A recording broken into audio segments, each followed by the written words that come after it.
Let's dive right into a fascinating piece of Islamic history together, shall we? Welcome to This Explainer. Today, we're going to decode a really famous military legend and look closely at how the early Islamic State actually conducted its military campaigns, specifically the legendary conquest of Egypt. Oh, and just a quick note for our focused learners out there, out of respect for Islamic tradition, you're not going to see any physical depictions or drawings of these historical figures today. Instead, we're relying entirely on the sheer weight of history, primary quotes, and some symbolic visuals to tell this incredible story. All right, let's jump in. To set the stage here, I want you to imagine a massive military campaign that is just completely stalled. The Emir of Jihad in Egypt during the Caliphate of Umar ibn Al-Khattab was the legendary commander Umar ibn Al-As, but his forces had been bogged down, fighting endlessly for 2 full years without a decisive victory. So, naturally, they send a message back to the supreme leader requesting help. And in response, the Caliph sends just 4 men to turn the tide of an entire national campaign. I mean, how is that mathematically or even practically possible? That brings us to Section 1, the 2-year campaign. So Umar ibn Al-Khattab, who is known for his immense accountability and strict leadership, writes this letter to his commander in Egypt, and it is absolutely uncompromising. He writes, "I am very surprised at how long it is taking to conquer Egypt, as you have been fighting for the last 2 years, unless it is because of some sins that you have committed or you have started to love this world as your enemy does."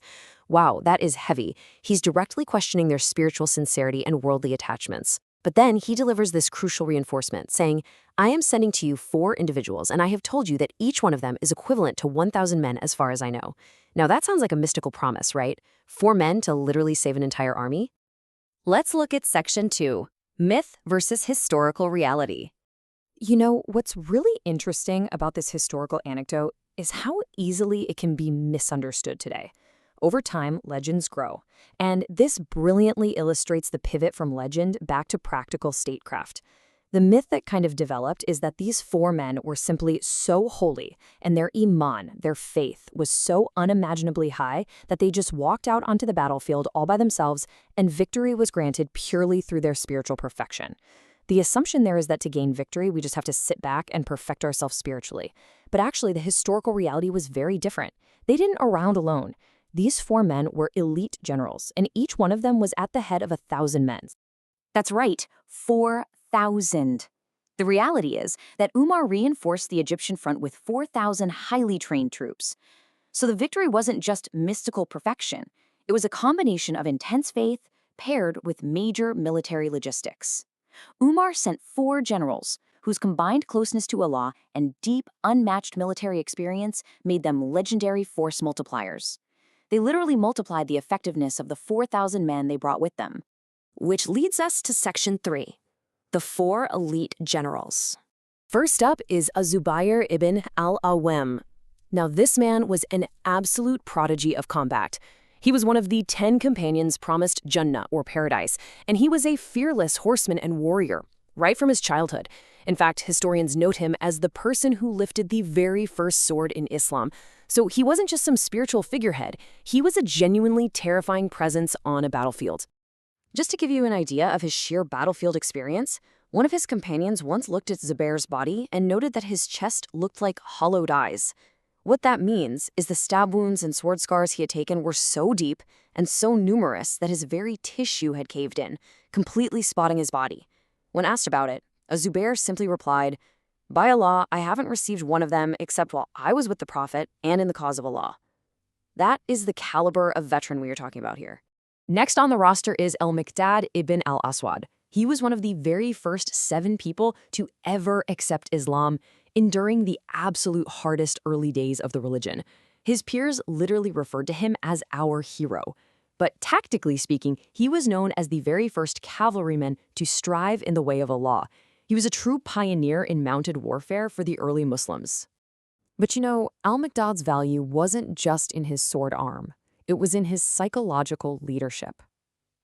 Before the pivotal Battle of Badr, when the Muslims were vastly outnumbered and really uncertain, he delivered this sweeping, historic pledge to the Prophet.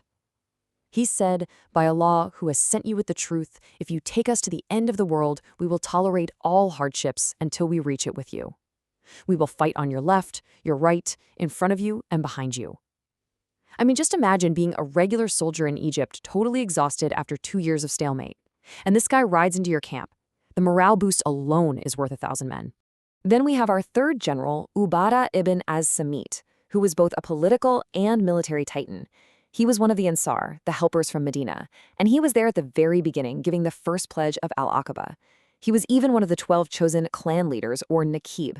So this is a man of immense administrative and social authority. On top of all that, he exerted himself so completely to his faith that he never missed a single battle, he never fell short on sacrifice, and his loyalty was absolute. Finally, Maslama ibn Al-Khattab rounded out this elite quartet. Also a highly dedicated companion and one of the honored Ansar, he brought that unshakable Medinan steadfastness straight to the front lines of Egypt. Together, these 4 men and their 4,000 troops completely shattered the stalemate. And that brings us to our final part, Section 4, Faith Meets Practical Action. So what does this all mean? The absolutely crucial point we should take away from this explainer isn't just about a neat military maneuver. It's about how these men represent the overarching philosophy of the early Islamic State. The historical text shows us that this government was run by human beings who didn't just sit around waiting for miracles to happen.